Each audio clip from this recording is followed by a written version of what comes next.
حدیث یہ کلام کو کہتے ہیں، بات کو کلام کو کہتے ہیں، خواہ وہ قلیل ہو یا کثیر ہو. اور اس کی جمع جب احادیث آتی ہے، حدیث واحد ہے اور اس کی جمع احادیث ہے. یہ علامہ جوہری نے الحدیث لفظ کی تعریف کی ہے. دوسری امام سیوطی رحمہ اللہ نے اس کی تعریف کی ہے. فرماتے ہیں کہ ہوا ضد القدیم معنی ہو الخبر ہو اب القول او ذکر و بیان. کہتے ہیں کہ حدیث کا لفظ یہ قدیم کی ضد ہے. قدیم کا معنی تھا پرانا، اور اس کے مقابلے میں حدیث نئی چیز، اور اس کا معنی خبر، بات، ذکر اور بیان ہے. یہ اس کا معنی ہوتا ہے، کیونکہ جو آپ خبر دے رہے ہیں یہ ایک نئی چیز ہوتی ہے. اسی طرح کوئی آپ بات کرتے ہیں تو پہلے ایک نئی اپنے ذہن سے اس کو اپنے زبان پر ادا کرتے ہیں. اس اعتبار سے حدیث کو حدیث کہا جاتا ہے.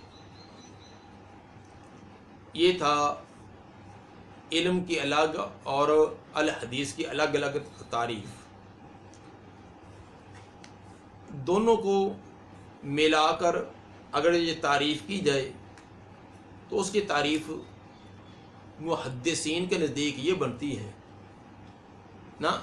حدیث کی تعریف جو ہے ابھی وہ ہم اضافی تعریف کر رہے تھے، تو اس کی تعریف جو ہے الحدیث اصطلاحی طور پر، جب یہ تو اس کا لغوی معنی پہلے کیا تھا، جب حدیث کا لفظ بولا جائے تو عام عرف عام کے اندر سے کیا مراد لیا جاتا ہے.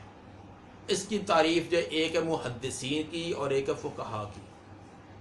محدثین نے حدیث کی تعریف یہ کی ہے، هو ما اسند الی النبی صلی اللہ علیہ وسلم من قول او فعل او وصف خلقی او خلقی.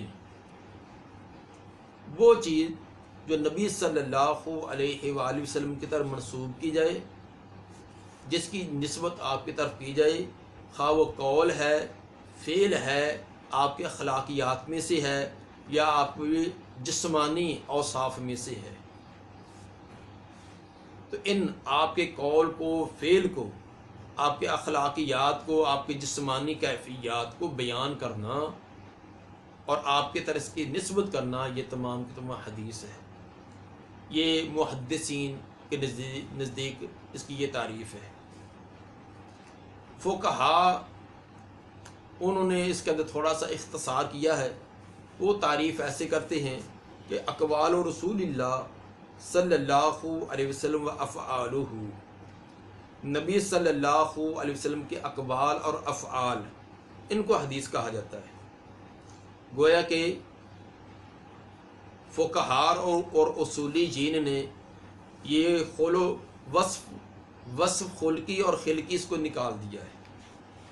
وجہ یہ ہے کہ اصول فقہ کے علم کا مقصد وہ حدیث، وہ صرف حدیث جو ہے یہ یعنی نبی صلی اللہ علیہ وسلم کے اقوال و افعال سے استنباط کرنا ہوتا ہے. اور استنباط صرف اقوال و افعال سے ہوتا ہے جب کہ جو حلیہ ہے، آپ کی ولادت ہے، وفات ہے، ان سے کوئی استدلالات یا احکام کا استنباط نہیں ہوتا. اس لیے وہ اس لفظ کو تعریف کے اندر شامل نہیں کرتے. حدیث کو حدیث کہنے کی وجہ، ایک اس کا لغوی معنی بیان کیا، ایک اصطلاحی. لغوی اور اصطلاحی معنی دونوں کے اندر آپس میں مناسبت ہوتی ہے. تو اب لغوی اور اصطلاحی معنی کے اندر کیا مناسبت بنے گی؟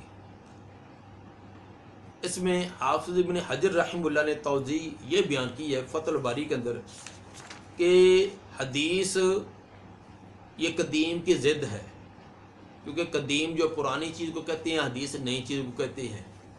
تو فرماتے ہیں کہ اللہ کی کلام قدیم ہے، اللہ کی کلام جو قرآن یہ قدیم ہے، اور اس کے مقابلے میں نبی صلی اللہ علیہ وسلم کی کلام جو یہ حدیث ہے یہ نئی ہے. اللہ کی کلام قدیم اور پیغمبر کی کلام حدیث، یعنی قدیم کے مقابلے کے اندر یہ حدیث کا لفظ استعمال ہوا ہے. یہ حافظ ابن حجر رحمہ اللہ نے یہ توضیح بیان کی ہے. علامہ سخاوی رحمہ اللہ